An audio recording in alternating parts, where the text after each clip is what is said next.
From the heart of where innovation, money, and power collide in Silicon Valley and beyond, this is Bloomberg Technology with Caroline Hyde and Ed Ludlow.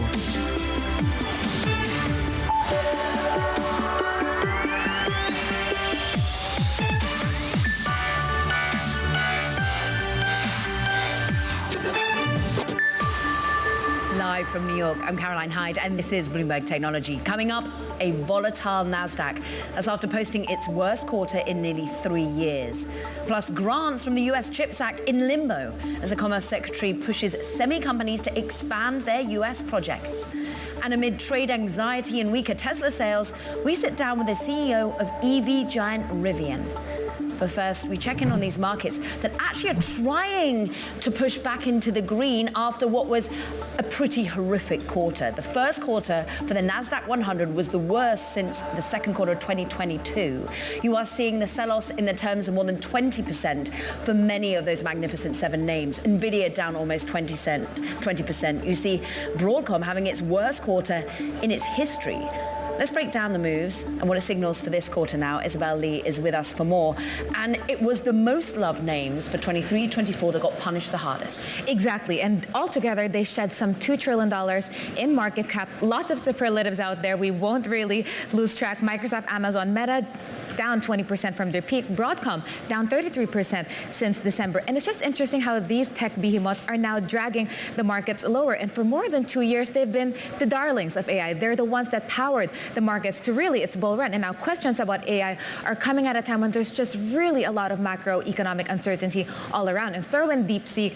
I read this and it really struck me with Alibaba's co-founders saying they're rushing to build new facilities to get ahead of AI services. And in contrast, you have an analyst report about Microsoft saying they're walking away from new projects. Microsoft, who've committed almost $80 billion for data centers. They've earmarked that, and altogether, these big spenders earmarked $300 billion. So what's next? It's really an interesting time. And you're basically pointing to a very messy narrative for AI right now. Joe Tsai clearly trying to dash the hopes of AI, saying there's a bubble here in the United States. But at the same time, as you say, Alibaba is busy investing more than $50 billion itself in AI infrastructure, in the future of artificial intelligence. And then we have TD Cowen, which continues on this narrative of Microsoft. Are people feeling that at these valuations, with more than a bear market ultimately, and a lot of these names down more than 20%, as you say, is now the time to start buying in? Do we feel that factors in, that prices in, moving out of the bubble? It depends on who you ask, but I interviewed a mutual fund manager, and he says that tech is still expensive. It's still volatile. I mean, yes, it's come down. It's fallen to 24 times estimated profits from 27 last month, but the historical average is still around 20. So it's still expensive, but they still own it. He said he has a little, because he calls it, quote, risk management. So you really see that they still have a foothold on the market. But it's really interesting because the IPO market, you expect it to be hot, but it wasn't. You look at CoreWeave, it was a dud. Although Newsmax, maybe that's the exception. That was exciting. It surged around 800% yesterday, and it's still 100 today. A retail name, yes, and a very different business model from CoreWeave. But it's notable that CoreWeave is actually up more than 10% today. Okay. So maybe we're getting a little bit of buying around the edges on what had been a pretty beaten up name. It's now just above its IPO listing price. But it does just seem so murky for public market investors when they're looking at private markets and they're looking at a $40 billion round for OpenAI. Sam Altman saying that there's basically insatiable demand and his GPUs are melting because everyone's using his product. Is there still, though, the tariff overhang that perhaps lends to the downside for these names? Absolutely. Before, the narrative was just like tech valuations, AI, but now it's like Liberation Day tomorrow. I was just talking in 6th floor upstairs with Anne Miletti of Allspring, and she said, we will get some information tomorrow, but not the clarity that everyone is hoping for. It's Liberation Day, but I mean, what does that mean? So she was saying that we're still on the defensive, we're still on the wait and see, because what will happen? I mean, everyone's hoping that we will have a magical list tomorrow per country, per tariff, but we won't see that. So she's still very concerned. If you look at Bitcoin, which is really the risk proxy, it's down around 10% this year, but from its peak, it's down 20%. And I know that Bitcoin has a lot of fans, but also skeptics, but one can't deny that it's a broad gauge of risk sentiment. And for now, the gloom is palpable.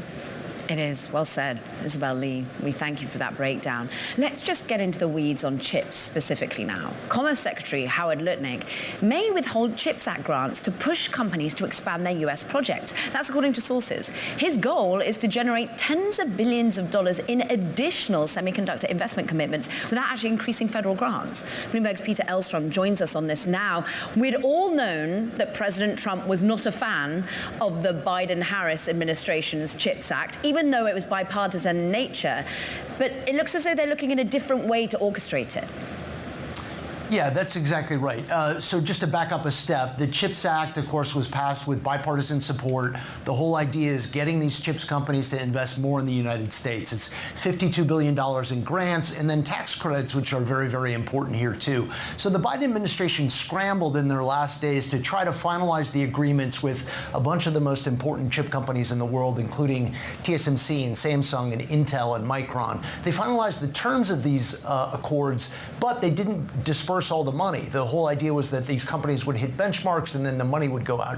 So what Lutnick has decided to do is he's decided to use those disbursements as leverage with these companies to try to get them to commit even more money to the United States. So the CHIPS awards are not going to go up in terms of value, but before he actually writes those checks, he wants companies to come forward and to pledge more money. The example for this is TSMC. TSMC originally was going to invest about $65 billion in chip capacity in the United States. It came forward and they said they're going to put in another $100 billion. The Trump administration loves to be able to have those kinds of announcements, especially TSMC is the most important chip maker in the world right now. So for them to say we'll put another $100 billion in the market is very important. The administration would say that was the effect of tariffs. TSMC has said they just like the American market and want to invest there. But what's also interesting is the nuance on the tax credit, Peter, because in many ways that's more important than the grants. Right. For many of these companies, including TSMC and probably Samsung and Intel also, the tax credit is very, very important. It could be a lot more money. And so there are discussions about maybe increasing that tax credit. It has been 25%. It could be even more in the future. And that's important for companies that actually have the money right now. If you can put in $100 billion, it's easy to do the math on that. That's $25 billion in tax credits for you. That can save you a lot of money down the line. And you're right, TSMC sees a lot of opportunities in the United States market to be able to make investments, build some of those cutting-edge chips here, and then sell them to domestic customers. You also have companies like Samsung and Intel that could do things like this, are embarking on these kinds of projects. But Lutnick is exerting a lot of leverage right now in these companies to try to get bigger numbers, more eye-popping numbers into the headlines so that they can take credit for bringing some of this production back to the United States. At a time when, with a lot of uncertainty, particularly with tariffs hanging over the semiconductor industry, it must be a difficult time to commit to more spending from these CEOs. Right. You're just talking about the tariff uncertainty out there.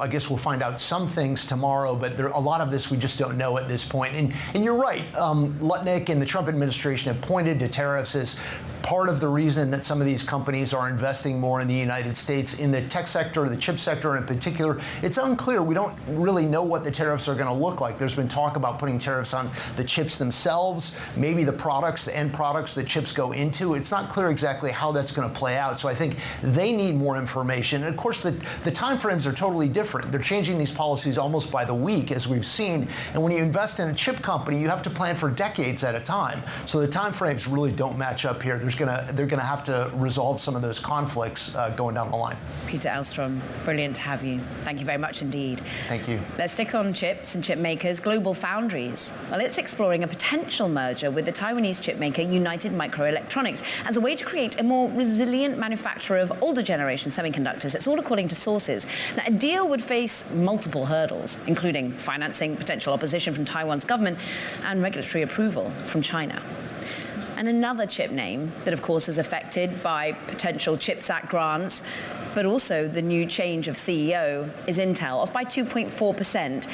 And that's after Lip Butan took to the stage yesterday. We heard him for the first real time articulating the future of this business under his leadership. Analysts saying they liked his reality check. They like his focus on talent, key, and client, secondary, but maybe lacking a little bit of detail on what next product innovation will be coming. We're off by 2.3%. But coming up, Tesla, it's slumping again in Europe when it comes to sales. The shares are interestingly on the higher side. The latest numbers in terms of sales from France dismal.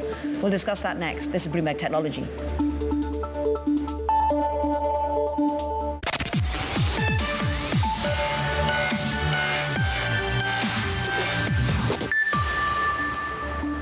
Let's just check in on the shares of Tesla. Now, they're actually rebounding this day, up more than 5% after what, of course, was a pretty horrific quarter previous, down 35% in Q1. We're up 5% even though sales in France fell 37%. They actually fell further in countries like Denmark. And that's as we expect Tesla's global auto deliveries for the first quarter to come out tomorrow. Bloomberg's David Welch joins us for more. Tesla's woes when it comes to real fundamentals, when it comes to sales, looking ugly worldwide right now. That's right. They've got a few different pressure points here. Clearly in Europe, given what's going on politically and Elon Musk's involvement with the Trump administration, some buyers are shying away, to say the least. But there are some other factors here. There's a lot more competition in the EV space now in Europe, in the U.S. especially, and in China, BYD is coming on strong and taking a lot of market share. And we do have a Model Y changeover here, and they make that vehicle in every Tesla plant, which means you're going to be losing a certain amount of production. It's hard to quantify how much that's biting into sales. I think that's very real, so let's not get too carried away with buyers don't like Elon Musk's politics. There are some who don't. I think that's real, but there are some just regular business factors here with Tesla and their product changeover that are affecting it. And also, he's got a lot of competition, and BYD with record sales, they just keep growing and growing, doubling sales since last year. They're a real force, and Tesla has a real business in China. So add those together, and sales are down, and we'll see what happens tomorrow when the numbers come out.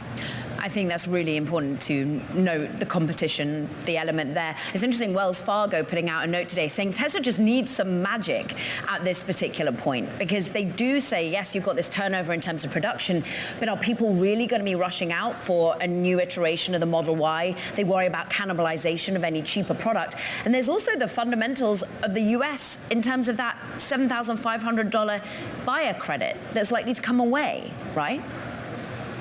That's right. Look, you could see a little bit of a bounce for Tesla, particularly in the U.S., because Tesla is least affected by tariffs among the car companies, but they still would get hit with some.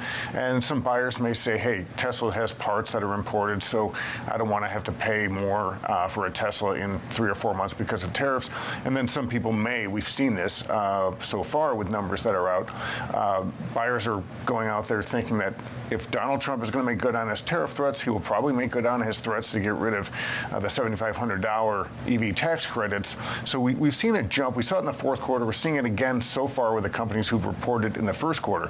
Ford and Honda both had big jumps in their EV sales so far, and so did Hyundai. So people are going out, Americans, I should say, going out and buying EVs before the credits go away. And Tesla will probably take advantage of that and get a bounce from it as well. We'll see how those deliveries shake out when they are published later in the week. David Welch, thanks for the latest on all things Tesla. Let's dig in further. Jungheng Lee's with us, founder and CEO of JL Warren Capital. You're an independent equity research firm focusing on Chinese companies, but also listed multinationals in China. You bring such expertise when it comes to Tesla, its history in China, and the fact that it's kind of losing its edge over there. How much are we seeing it lose out to competition right now, Jungheng? It's very interesting. Tesla has a not so long history in China. GF3, which is the largest factory in Shanghai, now accounts for about 55% of the global shipment, was only started to make cars back in 2020. That's 5 years ago. So, and since 2020, the EV adoption in China accelerated initially at 160% year over year, then gradually comes down to 90%. 70% and 50% year over year last year. So in the process, Tesla has been losing market share to in a market that it has created and helped to accelerate. So 2020, Tesla's market share in China was double digits, about 11-12%. And today it's only 4%. So it's really interesting, even though China remains to be the only major market that grows its sales for the brand. it's trading the overall growth of the China broad EV market. Yeah, give us the competition. Is it all about BYD? There's also Xiaomi, which has flipped from a phone manufacturer to a car manufacturer. Now there's current headlines about Xiaomi and a fatal accident that occurred. Many worrying about FSD and ultimately AV issues with that particular model. Is that something to be keeping an eye on? Yeah, I mean, I think it's in the case of the DeepSeek, if anything, that story tells you how fast the Chinese can commoditize software. Same is the case with the hardware. So it's not just BYD, it's everybody. It created a market. Tesla helped to create a market that introduced a lot of competition. So over the course of 5 years, Xiaomi is the latest competition. But meanwhile, there's the three large independent EV makers that are listed in the U.S. Not saying like everyone is as profitable as Tesla, but incrementally on an incremental scale, Tesla's been losing market share because it's just not able to keep up with the product new launches that the market China market uniquely demands. So and Xiaomi report this morning is very eye-catching in a sense that now EV is no longer just a vehicle, right? I mean, it has elevated to a technologically like a new height. So FSD, autonomous driving, it really invites a lot of new issues such as who is responsible in case there's a bug in the software that causes accidents that becomes tragedy or like a death. So is it the software maker, the driver, or the battery maker, or any components maker of the car? So I mean, those issues need to be addressed before commercial adoption of the FSD can be seen anywhere in the world. Zhengheng, what we haven't discussed is politics. Many would say, if you look at Apple, for example, there was an erosion of market share. Some people felt that it was because Chinese purchasers wanted to buy domestically made products. Is that happening in the EV space at all? Or is it more that the competition is fierce and the price point is better? I don't think Tesla has the same issue Apple has just yet. I think the brand is strong. China's issue is really product issue, competition issue. I mean, it's very different from what we see in the Western markets where, Tesla's, the Elon Musk's polarizing politics, cannibalizes the buyer's demographics. But in China, no, the price is still in the upper middle sector, and the brand is strong. It's just very slow in launching new products, and there's a product fatigue. And then the competition is really offering a lot more attractive, exciting newness that the consumers in China demand. Zhengheng, it's so good to get your expertise on China and the demand there. Zhengheng Li from One Capital, we appreciate it.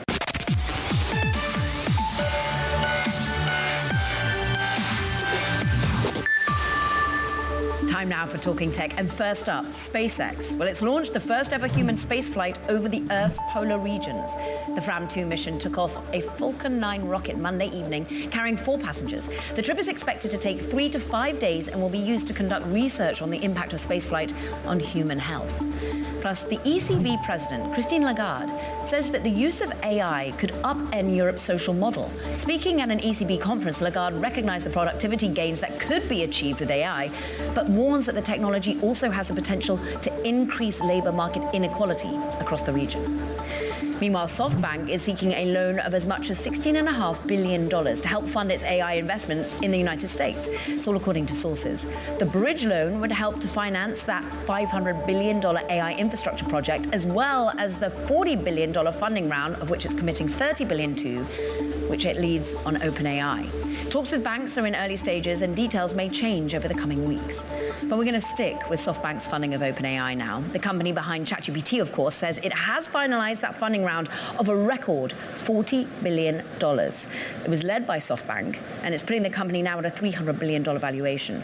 For more, Bloomberg's Seth Thiegemann joins us. So it's interestingly structured, but SoftBank basically is giving $30 billion, and then there's other investors, Cotu and the like, that are chipping in the other $10 billion. Yeah, I mean, this is an incredibly complex deal. SoftBank is basically creating a syndicate of investors to help them finance this, but the round is not happening all at once. There's $10 billion now, $30 billion later, but also maybe not $30 billion later. It depends on whether this company, OpenAI, can restructure as a for-profit or not. So as far as these rounds go, unprecedented in size, but also kind of unprecedented in complexity.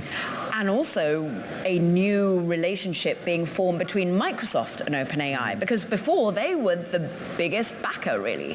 For sure. I mean, I think we've all felt that there's been a slow motion split happening for the last year and change between these two companies. Microsoft is still part of the syndicate of investors here. That relationship still stands. But if this deal goes through, by the end of it, SoftBank will presumably be the largest financial backer of OpenAI, displacing Microsoft. And at the same time, SoftBank is key and integral to helping OpenAI diversify away from Microsoft on the data center side.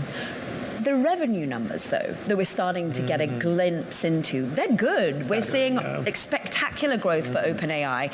And meanwhile, Sam Altman continues to worry about whether we can deliver. The products are so successful that his GPUs are melting. How are they going in terms of an internal growth model? Yeah, I mean, again, you're seeing revenue triple or more than triple from the last year, potentially, from the projections that we've seen, to $12.7 billion, I think, for this year is the estimate. At the same time, where's profitability here? We have seen that cash flow positive, not projected to come until the end of this decade, and that's why they need to raise tens of billions of dollars to prop up this business. That compute, it ain't cheap. Seth Thiegemann, running the pun. We thank him.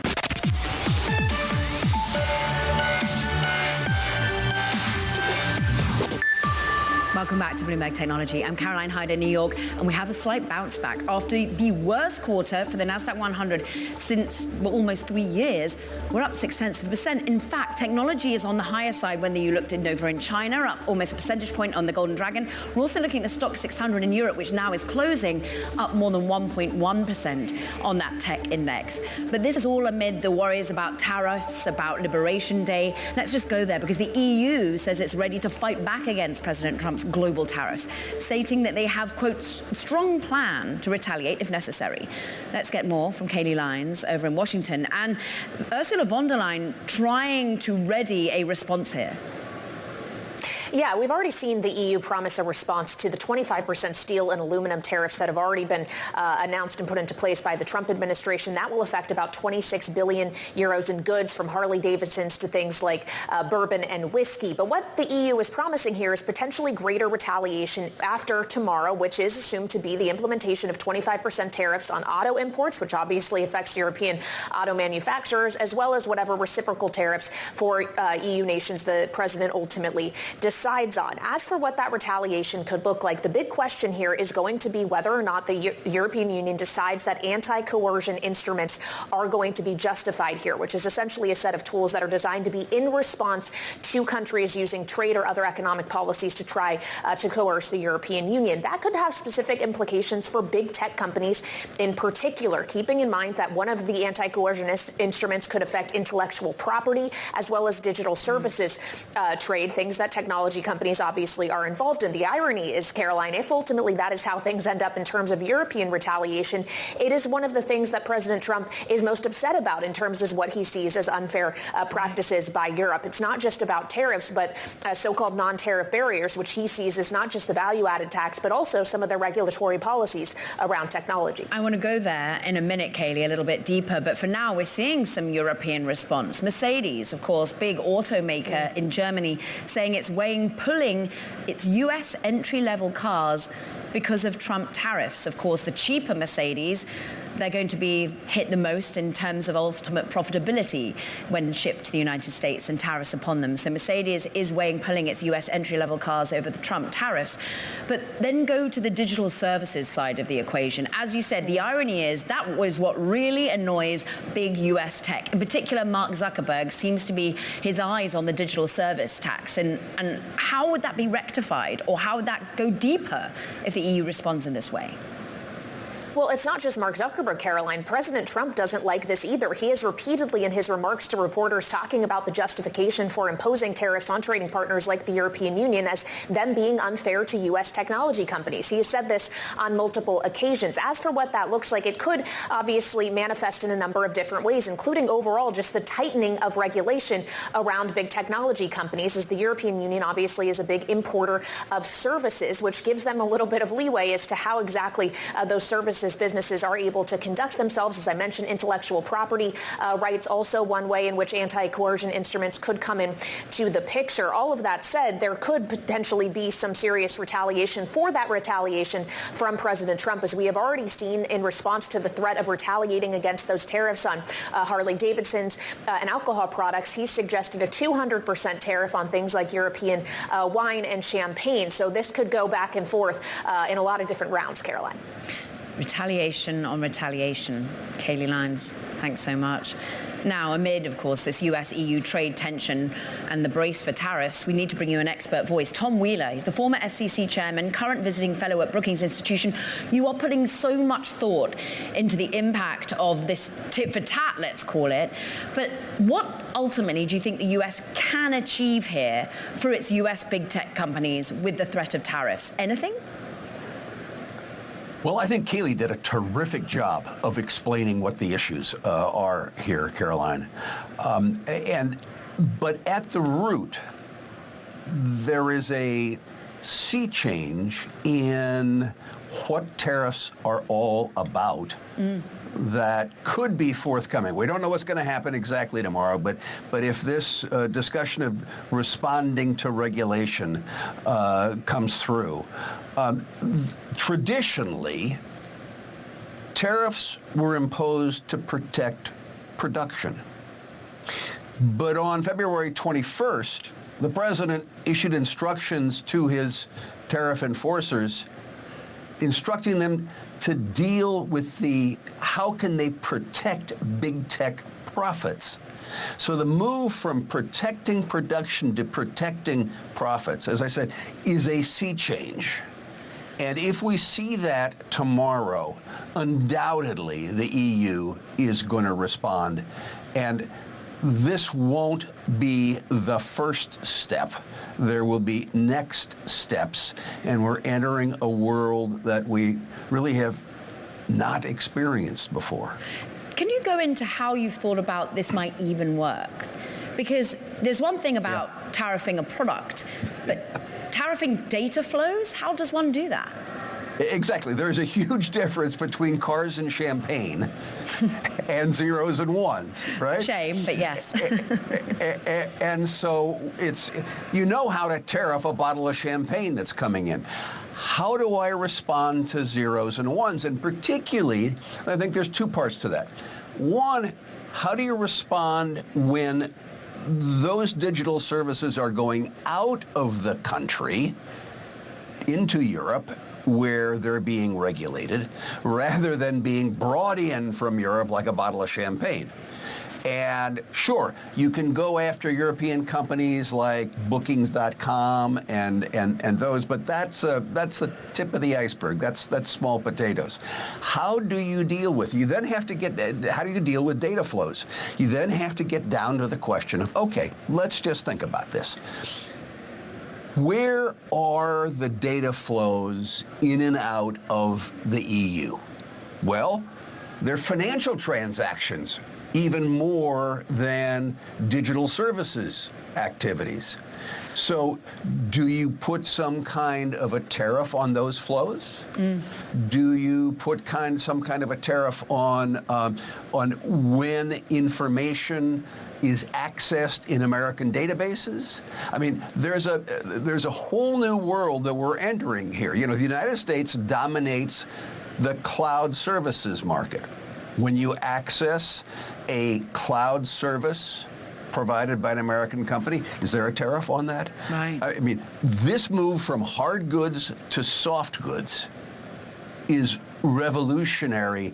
And as I said before, what happens tomorrow is just the first step, not the last step. So take us through a few more steps, and whether ultimately the desire to retaliate to protect profits could actually backfire, could end up making us more bifurcated with Europe?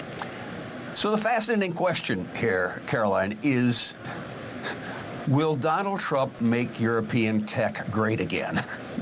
Because of the fact that he is creating reasons to sever relationships with American tech companies.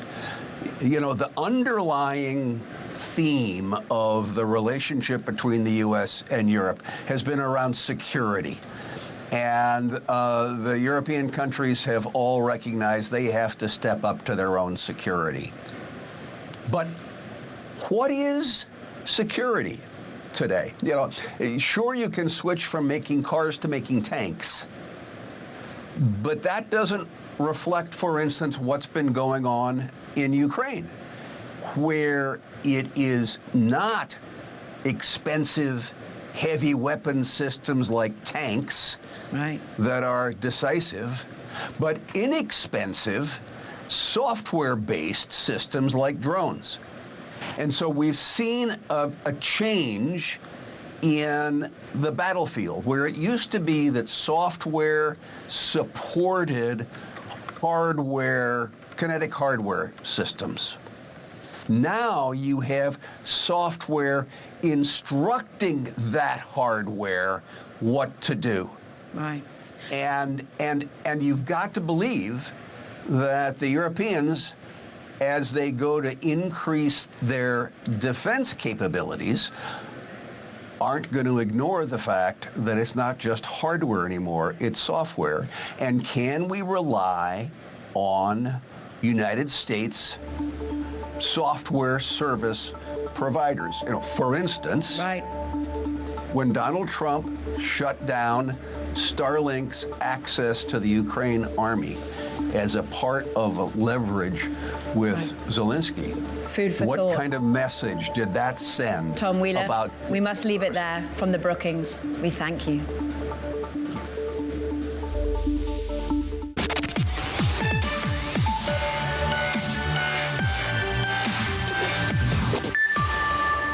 We welcome our global radio and TV audiences now. EV maker Rivian recently announcing it will be spinning out a new company called Also, with the aim to develop EVs for short trips. $105 million funding from Rivian and VC firm Eclipse. For more, I'm very pleased to say we're welcoming Eclipse partner Jiten Behl and Rivian CEO RJ Scaringe. Great to have you both here. And RJ, I start with you. The spin out of Also now. Why is it better now to let it thrive in a solo manner?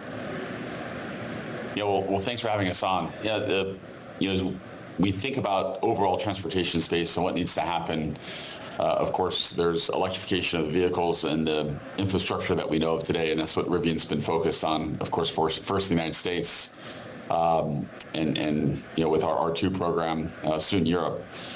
But there's a lot of trips and a lot of miles that are much shorter distance and actually work better with something that's a much smaller form factor. And so we kicked off a Skunkworks team a few years ago to look at how we could take our core technology stack and apply it in a very low cost, much smaller form factor. And as that played out, we realized that the idea was really had a lot of legs. It was a powerful idea, and we decided that this idea was big enough to deserve being its own business. And so we took the decision to spin it out. Eclipse led the financing of that with a $105 million investment, as you said. Yeah. And we're really excited about what's to come. We haven't shown any of the products yet, but they're absolutely incredible. Let's therefore ask Jiten, how is this relationship going to evolve? What's the sort of closeness you're going to be doing? Because RJ is going to be on the board.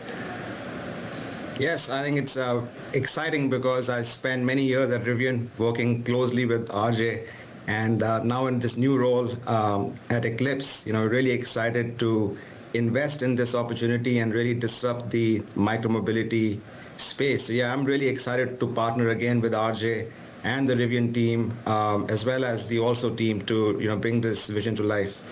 Jiten, I ask you, the consumer issues here, though. We're a little bit worried, to say the least, about the economy here in the US. Do you think that the consumer is going to be there to back this more than $100 million that you're putting behind this offering that starts to get into our hands in 2026? Yeah, absolutely. I think if you look at the transportation ecosystem around the world, it's under so much of stress when it comes to infrastructure limitations, when it comes to congestion, it comes to pollution.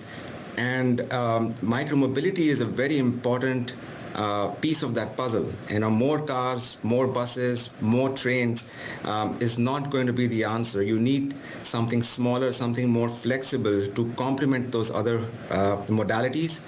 And we believe that micromobility is a perfect solution to that. It's a large market already. It's growing very rapidly around the world.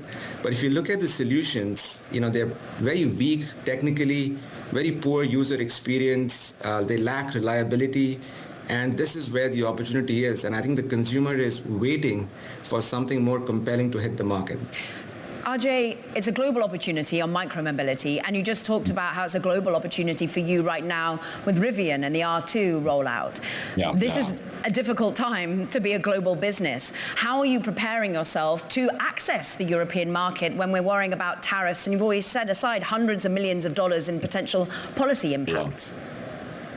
Yeah, it's as you know, it's a very complex environment. And as Rivian, we're spending a lot of time interpreting and understanding what the tariff implications are for us, of course, here in the United States, but I think importantly recognizing that, in particular, Europe may respond. And so how ultimately the tariff structure sets out and lays out is going to have a big impact on some of the decisions we make over the next year.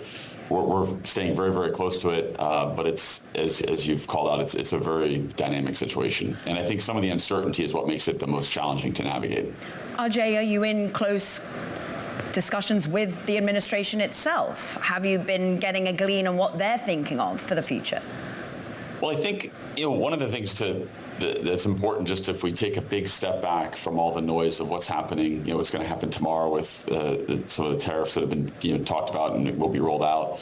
I think big step back is there's a clear directive to drive technology and manufacturing into the United States. And for Rivian, we're a U.S. company. We have just under 17,000 employees here in the U.S. We have a plant in Chicago, or just south of Chicago in Normal, Illinois. We're building another plant in Georgia. And so we're growing rapidly here in the United States. 100% of our vehicles today are produced here, and all of our technology is here. So in terms of the administration's objectives, we're very aligned with what's being asked and what I think the overall policy framework is trying to drive towards. But in terms of how that translates to our expansion in Europe and elsewhere, we do have to recognize that it's a very dynamic environment. Our production footprint may be different than what we were originally planning. But I think all of us, across all the different auto manufacturers are waiting to see how things look once the dust settles. And that uncertainty, Jiten, I'm sure is affecting you as a team of operators, investors. How are your other founders coping with this moment? Yeah, I think uncertainty is the key word here. I feel that what is in our control is to focus on two things. Making sure that founders building in the physical industries have the maximum control on the stack, on what they design, what they engineer. If you have control over it, then you're able to make decisions to optimize around different environments. And the second thing is to build that resilience and flexibility in the supply chain so that it is able to navigate, again, short-term, medium-term, and long-term changes in the policy environment. So I think the key word there for our founders is control the controllables. There are things that are going to change, things are going to change back. I think what is most important is to build a resilient strategy and a supply chain network within the company that can navigate all these different environments. Ajay, a quick 30-second one for you. Do you think you've benefited from people moving away from Tesla for political reasons? Well, one of the things that I think is often missed as we think about electrification is today only about 8% of new vehicle sales are electric here in the United States. And so when we think about competition and growing our market share, the biggest opportunity is bringing people into our new technology vehicles and introducing people into what it feels like to be in a connected, smart, of course, electric vehicle. And so we really believe there needs to be a lot of choice. In order for us to go from 8% to 50% to eventually 100%, we need lots of successful companies. We need Tesla to be successful. We continue to be very successful. We need Rivian to be successful. We need the existing legacy manufacturers to be successful. And so with our R2 program, it's a much lower price vehicle. It's really cool. It's an incredible product. But what that'll do is it'll give customers another choice. And so we think the presence of another choice is going to be important from a brand and product attributes point of view. Thank you both so much for your clarity of thought today when there is not much clarity in the economy. Jiten Behl of Eclipse, RJ Scaringe of Rivian. Great to have you both on the show. Thank you. Elon Musk is looking to notch another political win by using the same tactic during the Trump campaign, spending millions of his own dollars to influence an outcome. This time it's for the Wisconsin Supreme Court race that could tip the balance in favor of the conservatives on the court. For more, Bloomberg's Mike Shepard joins us now. Shep, I mean, this is a playbook that seems to be repeated even with the big checks. Oh, very much so. He's putting $17 million of his money through two groups toward this race. And you would think, why do we care about Wisconsin Supreme Court? But remember, it's a swing state, and Musk has taken a deep interest in this, not only because of abortion rights and labor laws that the court could decide, but also questions about congressional redistricting. And that could help tip the balance back toward Republicans with whom Musk has aligned, along with Donald Trump. $82 million being spent. This is more millions than we've ever seen on such a race, right? Well, that's right. And Musk has also helped supercharge spending in a lot of other areas. And we saw it during the presidential race and in congressional races. And he is promising to stay on the stage politically going through the midterm elections in 2026. So this is creating for many in Congress and many down the ballot, too, this notion that they will have to reckon with Musk as a factor. And it's also been an issue for some Republicans here in wondering, do I challenge Donald Trump on something? Because if they do, they run the risk of perhaps facing a primary challenge funded by Musk and backed by Donald Trump. And it's tomorrow, the results, Mike? Well, we may be hearing as soon as tonight, but it will depend, Carol, on how close this contest is. And we're also watching other contests elsewhere in Florida where Musk has also put some money. These are two special congressional races. They're not expected to be perhaps quite as tight, but all of them also are going to be a little bit of a referendum on what the public views of Elon Musk and his new political role. Mike Shepard, all the inside track, we thank you. Now that does it for this edition of Bloomberg Technology. Do not forget to check out our podcast. You can find it on the terminal, as well as online on Apple, Spotify, and iHeart. From New York, from SF, this is Bloomberg Technology.